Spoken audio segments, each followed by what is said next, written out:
Hi again, chess friends. The position that we have in front of us here is a game played by two Russian players, Cheparinov versus Karakehajov in 2003.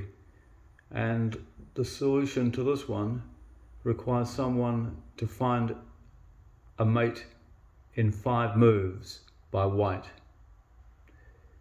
Now white is the exchange down for a pawn. In fact, black would have winning chances here, except for the fact that his king is very badly placed, and this is the point. So what is the key move here? And a clue is that it's a double attack.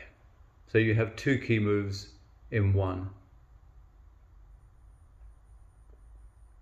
Let's take a good look at it. A very hard look at that and see how you can double attack black's king on the first move.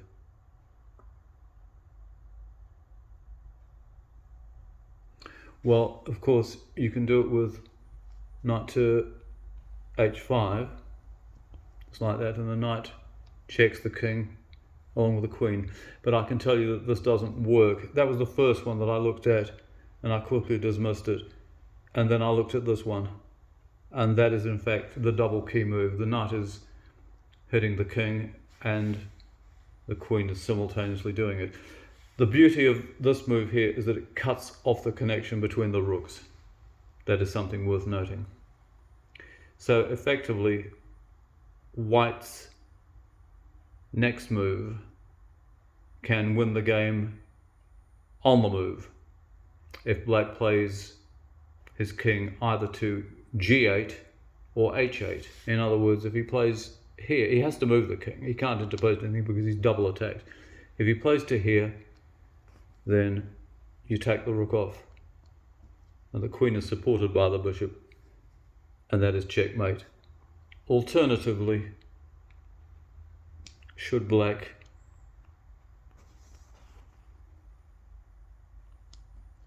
play his king to here,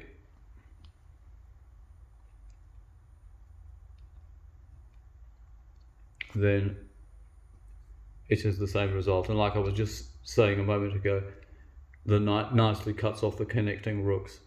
So again, supported by the bishop, the queen gives checkmate. So neither of those king moves is satisfactory. So in this position, black is forced, really, since it's ruled out playing here because of the pawn. We've just demonstrated that king g8 is no good, king h7 is no good, and he can't go here because of the queen and the knight. So he has no option but to play his first move to there. So white now has to find the next 4 forcing moves to finish this game off. Can you see them? Well, I think what is pretty clear is that because, again, the knight has cut off the connecting rooks, we better take this rook. This is move number 2, and that gives check. We must give check every move because white is threatening, black is threatening to check here, or to do some sort of damage with this possibly. So we need to give checking moves. So queen h8 check, and black only has one move there. He can't interpose anything, so he has to play around here to g5. How do we proceed from that?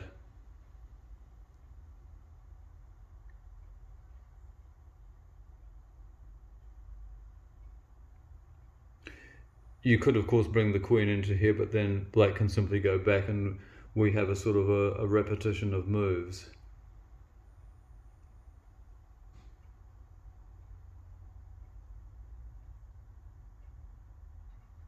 Many would say, well, if you went like this and he went back, couldn't you then play here? And the square's cut off. The trouble is he can interpose his queen, and that mucks everything up. So that just doesn't work. So what we need to do here, we've played knight e8 check, king h6, queen takes h8, king g5.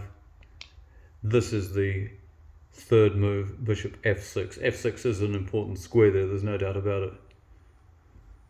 But we utilize the bishop with it. just remember that this square is never available to the king because of the bishop. This bishop is doing a superb job both on e4 and f5. So where does the king go from there?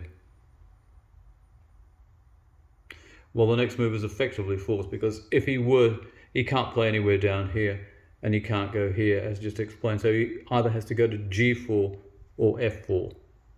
If he goes to g4, then it's mate on the move with queen g4, queen h4. So he has no option but to play king to f4 on his third move. So what does white do? Well, he plays queen h4. Yet again, check. Nothing can interpose. All these squares are covered here, the bishop and the other bishop. And this fourth rank is covered. And he can't go here and here. So again, his move is forced. This is yet again a typical situation where you're forcing the opponent to make certain moves and there's no way out. So now white has to deliver checkmate on this, his fifth and final move. What is the move?